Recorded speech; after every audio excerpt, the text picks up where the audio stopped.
Hello, darlings. Please don't forget to like, share, subscribe. If you're another YouTuber, let me know down in the comments and I will sub you back. Now stay safe, get your boosters, and here's the video. Hello, darlings. It's Brandy here. Today we are going to do a Chanel sweater nail set, Valentine's Day, all that good stuff, all of it. But first, it's shameless promotion time. We still have some dragon stickers for Chinese New Year, which is February 1st, so you still have time to get them if you order now. And those are the 4 sets of colors that we have. I'm going to be doing a set next week with the traditional black, brown, and red ones, so you will see that in live living color. Alright, and we still have our new boxes out, the piercing, the nail kit piercing, the basic metals box, the large heart bling box, and a Valentine's Day box, which is a mix of kawaii and some other Valentine's Day items. Then we have the stuff that you might have seen before, the bears holding the heart, gold bow and a heart, the bracket sets, both of them, and those awesome 5D hollow stickers. So if you are looking for some Valentine's goodies and you want those little New Year's stickers too, place your order and you will get them very quickly in time. Plus, both of these glitters are marked down 3 grams for $1.99, so yes, snatch it up while you can, ladies and gentlemen. And don't forget to save 10% by using one of our ambassador codes, CherieBaby10, KF10, or Sassy10. And Cherie and Sassy are really pumping out these beautiful, beautiful sets. So go check them out because they are definitely worth the watch. Alright, y'all, let us get on to this beautiful, beautiful Chanel Valentine's Day set. Fire!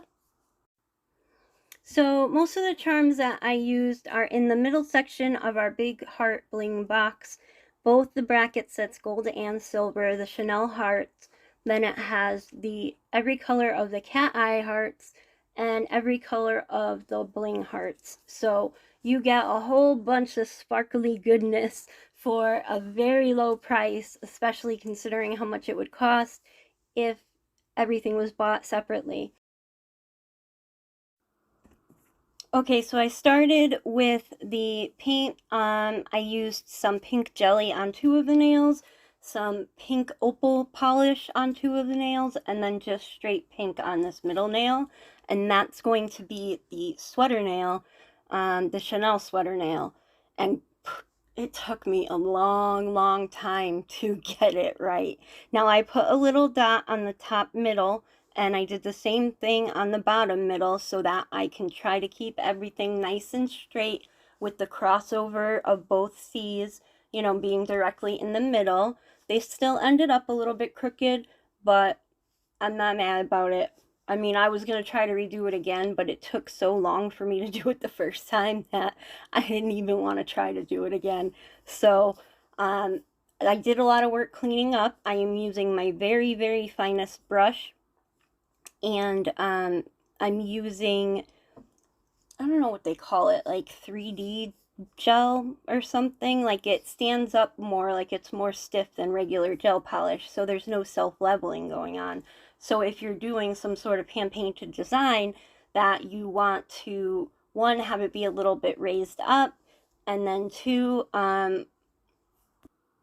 you know, it doesn't self-level, so that is always a plus when you're a slow freehand painter like I am. But yeah, I mean, this design actually, Cherie kind of put it into my mind when we were throwing ideas across each other, or at each other, or however you want to describe it. I decided to do the hearts in between because I used the Chanel heart rhinestones on the other nails, so you know, I wanted it to all kind of tie together with the Valentine's Day heart thing. And there were plenty of times I had to wipe off and start again, and I cut that out because the video's long enough as it is, right? So with the hearts, a lot of people will use a dotting tool and then connect them that way. but they end up lopsided whichever way I do it. So I just stuck with the brush because that's what I had in my hand. So a lot of this was just painting and then cleaning up and painting and cleaning up, because I wanted to have all the lines be very, very crisp, but that's not necessarily what happened. I was a little unhappy with this nail at first, but man, like I said, I didn't want to have to redo it again, so I just kind of left it. But you know, overall, the set I really like. It's just that one nail that is like, to me. So here I'm starting to clean up, and what I did is I just put my brush in the rubbing alcohol and just kind of went along the spots that needed to be touched up. I mean, these were too fine for my handy dandy silicone tool, so, you know, I went straight with the small brush and the alcohol, and it cleaned up fairly easily.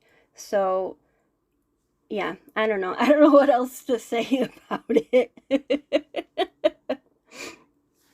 And here I am cleaning up again with a little bit of a thicker brush, but it's the same thing, dipping it in rubbing alcohol and just trying to clean up those thicker messes, because with the smaller brush I was able to make the lines more neat, but then there was still like that little bit of residue, and the brush was so fine I really couldn't get it off the nail, and I wasn't going to put any type of paper towel or lint-free wipe near that because it's all still wet right now, and if it had smudged I would have lost heart in the whole set.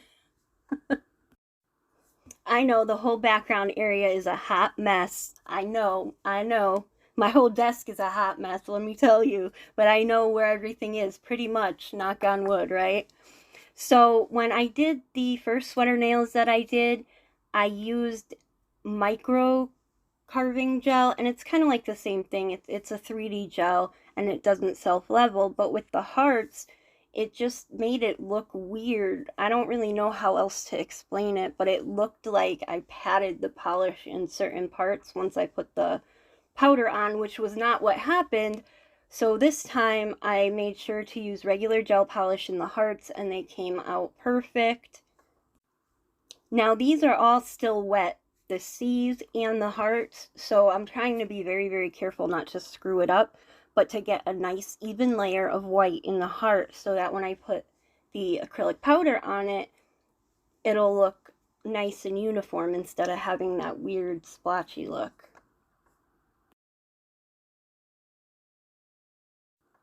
Okay, so I'm taking some clear acrylic powder and I am putting it all over everything. Then I'm going to put it in the lamp to cure it all on there. And I did make a little bit of a mistake. I didn't take the sticky layer off before I started everything. So there were certain parts where I didn't touch up on the nail and the powder was still sticking there, so it looked a little weird. But I took rubbing alcohol and put it down the sides and clean that all up. I didn't actually put it on the C's or the hearts, but everything in between, it came off nice and easy with no problems, so that was a good plus.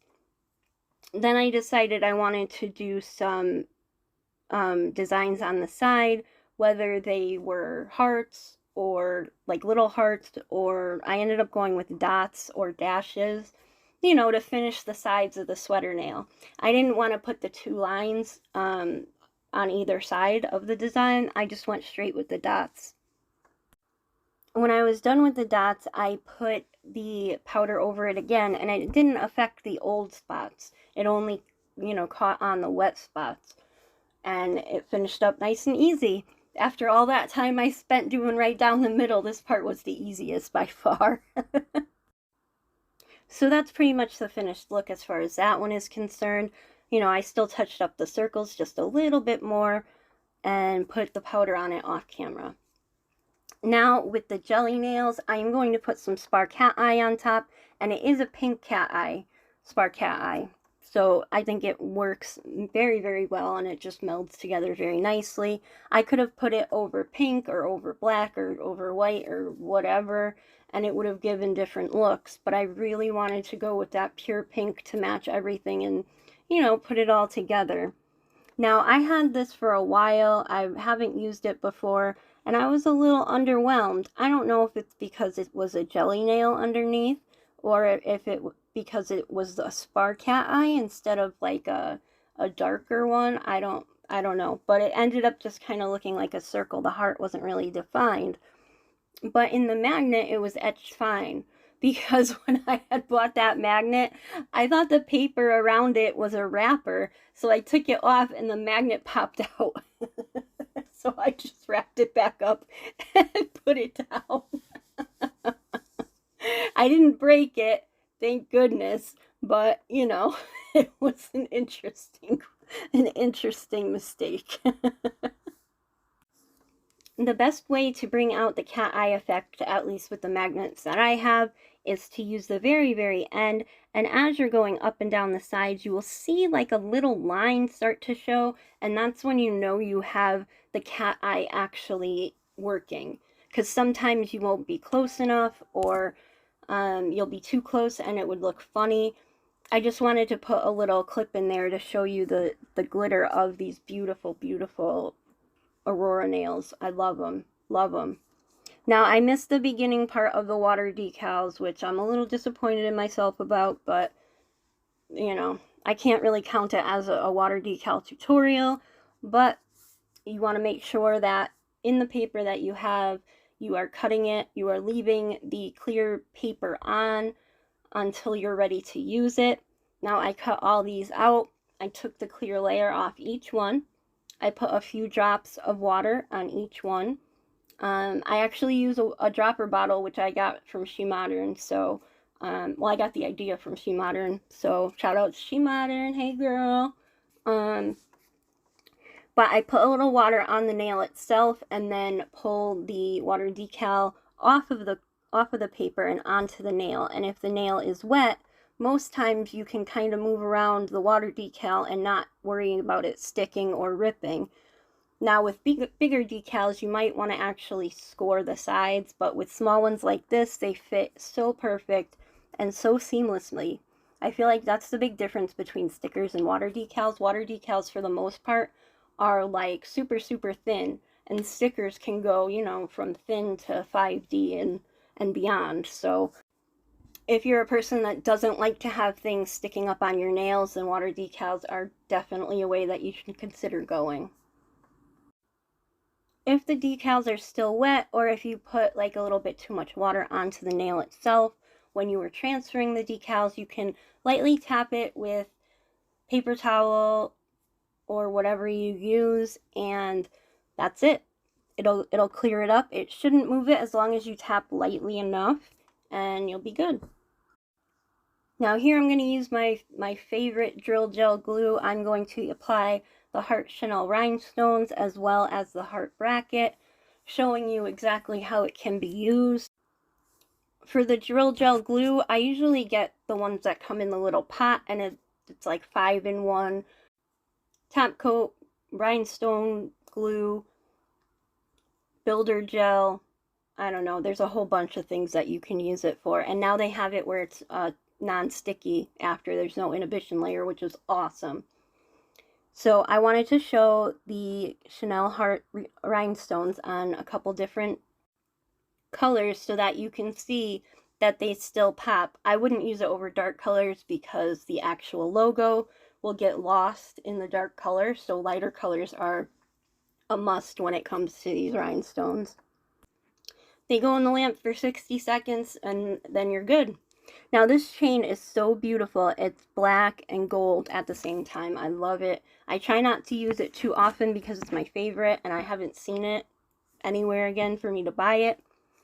Now when I'm going to hook two nails together by a chain, what I do instead of counting links is I spread my hand as far apart as I possibly can, and then I kind of eyeball it. I stretch the chain over my fingers, and then I'll do links up, and then I just cut it with my all-purpose scissors. You know, they're like the heavy-duty ones. And here I am double checking it again just to make sure that it's long enough that, you know, when I try to spread my fingers that it doesn't pull tight, because that's how stuff gets ripped off. but I don't want the chain to be too long either because it will catch on stuff. So sometimes it's hard to find a happy medium between them.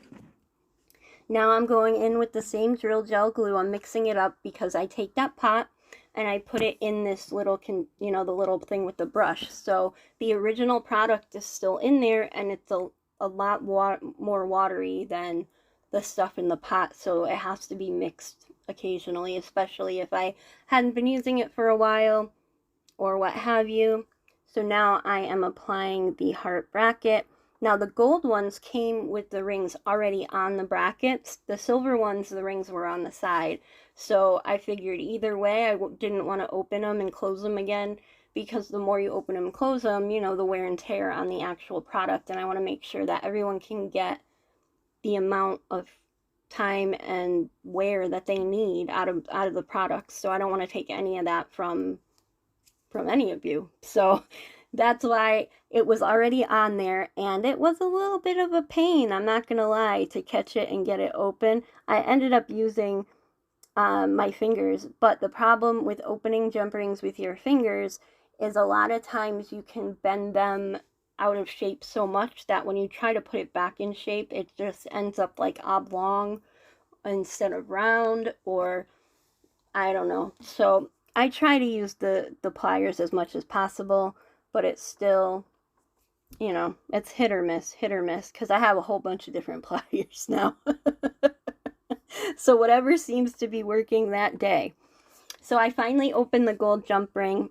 I took one of the last loop of the chain, put it on the jump ring, and now I'm closing the jump ring again just to make sure, you know, I'm tightening it, and I'm going to use the tools, just make sure it's round, you know. I want to just have everything be the way it's supposed to be.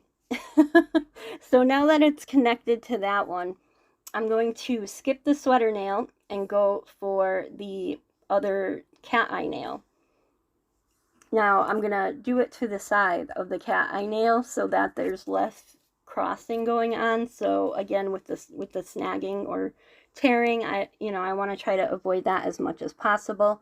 So I first of all need to make sure that I am not piercing it where it's going to be over my nail bed.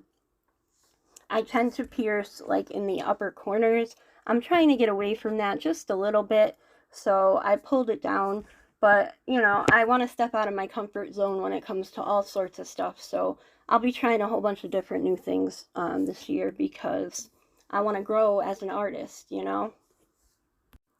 Now, when it comes to piercing nails, I would not recommend using it on natural nails. I guess there have been a few people that I know who have, and there hasn't been any problems, but I personally stick to tips, whether they're press-ons or glue-ons or extensions, because I would hate to see somebody's nail split like right down the middle because they were trying to pierce their natural nail. Even with an overlay, I still wouldn't do it personally. So once you have the nails pierced, you have to stretch the hole in the nail itself, because most jump rings are not going to fit through that little tiny hole that the drill makes. So that's what was going on with the thumbtack. It comes in our nail piercing kit, as well as some silver 6mm jump rings, and then a bunch of different colored ones. And you get 4 each of whatever colors. They're assorted. It depends on what I can get when. So, but there are a nice assortment of colors, and I have some new ones coming. So be excited. I am. So once it's stretched out, you open the ring, and then you put the other end of the chain on the ring and then close it. And there is your bracket to piercing chain. Now you can use bracket to bracket. You don't have to have a piercing involved.